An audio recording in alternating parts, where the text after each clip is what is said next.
You are listening to Radio SGN. Hey, welcome. My name is CJ. I'm the Associate Editor with Seattle Gay News, and this is Radio SGN. We're doing a quick overview today of TM7. You may have heard about it. It's a contagious disease that is spreading across the United States, specifically among men who have sex with men. What is the severity? What are the symptoms? How is it treated? Should I be worried about transmitting it between myself and my partner? These are all questions we want to ask. We really want to get into the real risks and possibilities of TM7. So we spoke with Dr. Matthew Golden, who is an experienced infection doctor and works at the sexual health clinic here at the Harborview Medical Center. So we're speaking with him today. Hopefully we'll all get to learn a thing or two. Enjoy. Hi, doctor. Pleasure meeting you. Do you mind quickly just introducing yourself and what you do on a day-to-day basis? Sure. I'm Matt Golden, and I am an infectious disease doctor, and I direct the HIV/STI hepatitis C program for Public Health Seattle in King County, and I'm a professor of medicine at the University of Washington, where I work at Harborview. Fantastic. And there's been reports of TMVII, TM7. There's been reports of TM7 out and about. We had our first confirmed case here in Washington a few days ago. Could you quickly remind people, what is TM7? What are the symptoms? What are the expected treatments? What are some basic fundamentals? Yeah, so TM7 is a type of dermatophyte fungus.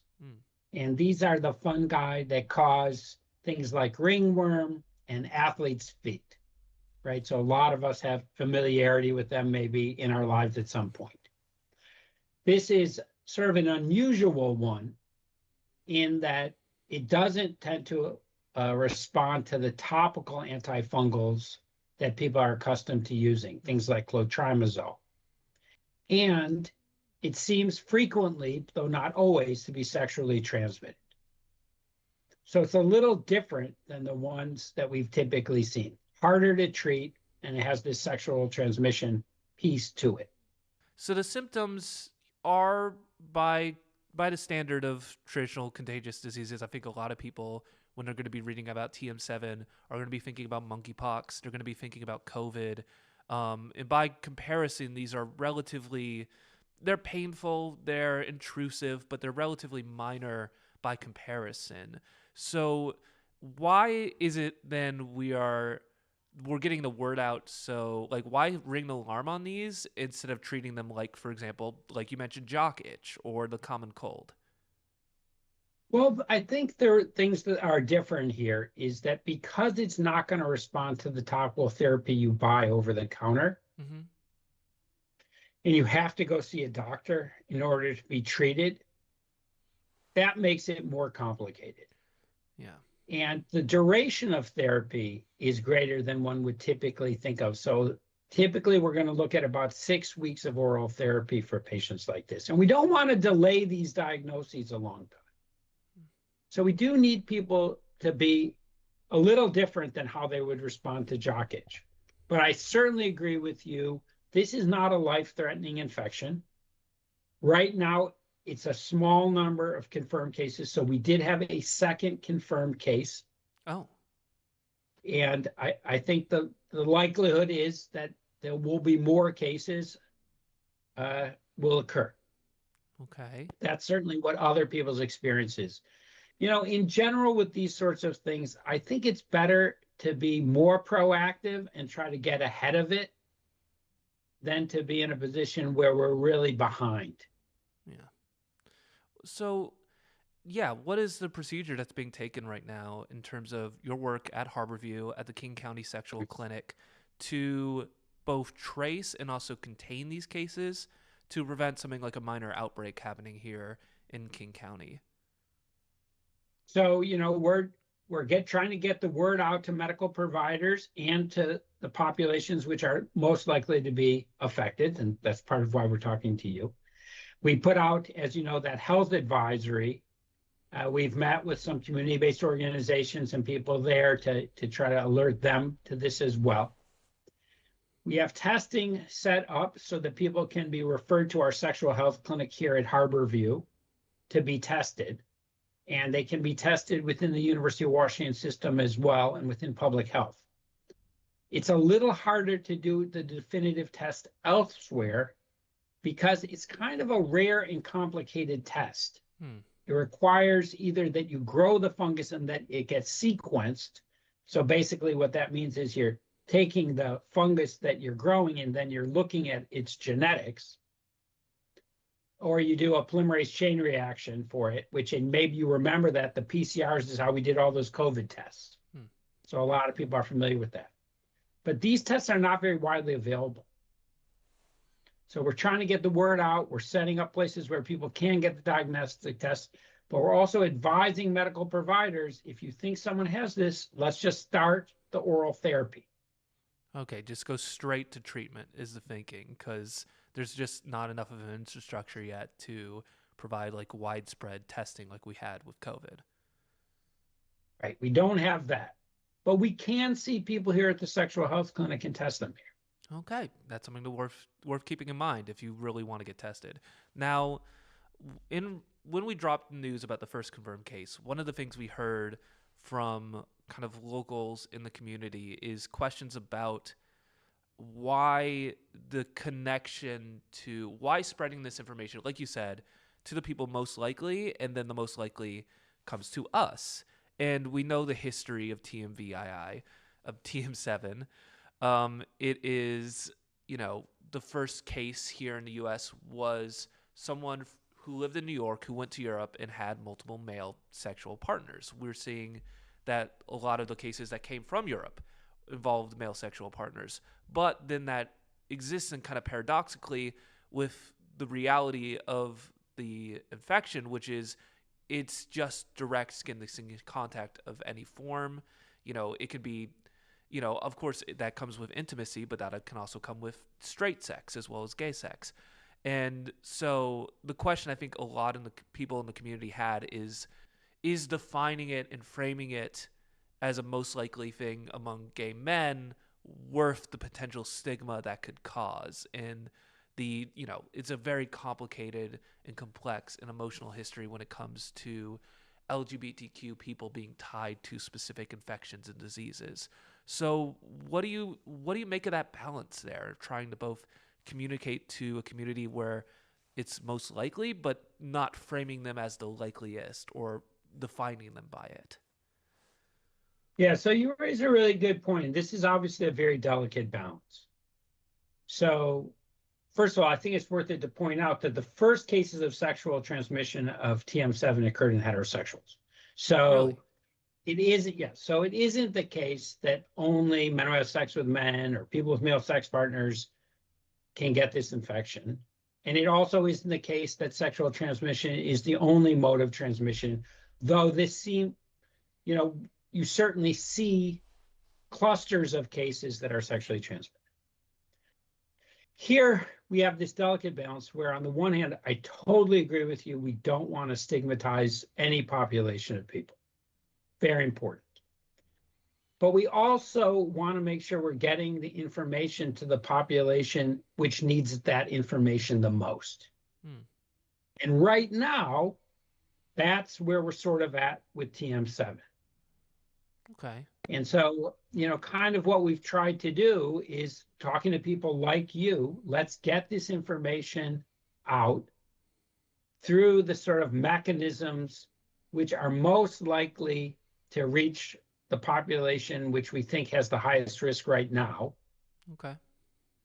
And maybe not broadcast it super widely through every conceivable challenge like it's a crisis, because I think that's over the top. Why do you feel like, specifically, when you say most likely, most at risk, why are, for example, gay men or men with multiple male sexual partners at the most risk right now? Is it just volume? Is it just because of history? Like, what's the link there? Well, so, I think a good way to think about this is sexually transmitted infections, and this can be a sexually transmitted infection, but it's not always. So in some ways, the term sexually transmissible may be better. Right now, that's the population where the diagnoses are being observed. So, you have a network of people who have sex together. All of us are in networks of various types. Yeah. The networks obviously are not entirely separate because some people have sex with both men and women and with trans people and people of diverse genders, but they're somewhat separate. So an infectious disease gets into a network of people, and that poses a risk to the people in that network. Yeah. Sure, it could cross over, but that's not where to our knowledge, that's not where we're at right now. Okay, fair enough. Another concern I've been hearing from the community is the possibility that TM7, as it is traveling kind of westward for the U.S., is going underreported, that cases are going underreported. Is there any truth to that?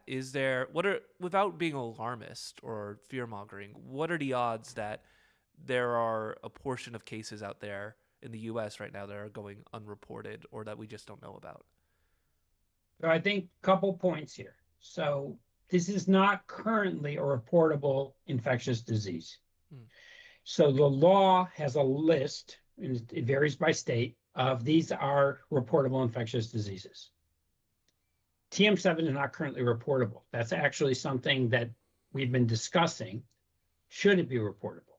It's complicated because of the test is not widely available. I think what you're sort of getting at, though, is it's being underdiagnosed, right? And I think almost certainly it's being underdiagnosed. I mean, it just seems to me unlikely that there have been two cases and we caught them both, right? We're so good, our system is so great that we have 100% success rate in identifying the cases. How could that possibly be true? So I think there probably are more cases out there. Some of the patients almost certainly have been successfully treated without getting a definitive diagnosis. But I think we should assume that what we're seeing is just a portion of the true number of cases. Yeah, I think that can cause a bit of worry for people. I think a lot of people have, whether it's their experience with COVID, whether that's their experience with monkeypox, whether it's things even beyond that, personal illnesses, there's a lot of hesitation, there's a lot of caution in the air still regarding contagious diseases. If there is someone right now out there who is worried about contacting or transmitting TM7, what changes in behavior and day-to-day routines in either their sex lives or their daily lives would you recommend, or would you even make a recommendation right now? Is it just too soon to encourage action? So I think that we don't know the scale of this, and right now we have very few cases. I do not think we are in an Mpox situation right now, and I want to kind of contrast this. That one is, I think Mpox was a more severe infection, and I'm not saying that this is not, isn't going to have symptoms and it won't be unpleasant for some people who get it. It's not going to be a fatal infectious disease. Mpox we didn't so much see that, but it has, in some instances, it's been fatal. I think it's a more severe. We also had about 500 cases in the 2022 outbreak locally of diagnosed Mpox. So the scale of it was much greater than where we're at right now. So I think it is different from that perspective. I think if you have fewer sex partners, your risk of contracting this is probably lower. Okay. Right? But I also would say we all make our own decisions about our sex lives, right? And so I think when we had the Mpox outbreak, we did recommend that people decrease their number of sex partners for a while the outbreak was really going, was very big. I'm not sure we're really at that right now with TM7. Well, remember, we have 2 cases that have been diagnosed. But your readers should make their own decision about what risks they're willing to take in this world, just like all of us. Fair enough. Yeah. Well, if you have any updates about testing or the future TM7, we'll be here to report on it. So thank you for your time. All right, and Kelvin, one thing you Yeah. asked me about, and I don't think I answered, so let me go back to it. Please You go asked back me to what it. the lesions look like. So these are going to be circular, hence ring worm. There is no worm here. It's a fungal infection, but it's a little bit of a misnomer.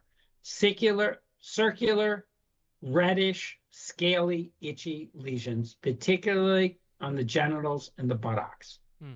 That's going to be kind of, if that's what you have, or you have a sex partner who has it, and you have infections, lesions like this, not on your genitals or buttocks, but your partner does, I think it would be really good for you to come in, see a medical provider, and get treated.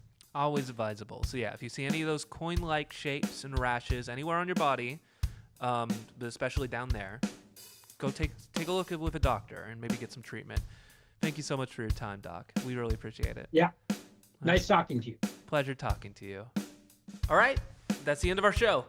If you're looking for more on government recommendations regarding TM7, you can go to www.kingcounty.gov and search TMVII in the search bar, and you'll get all the information you need.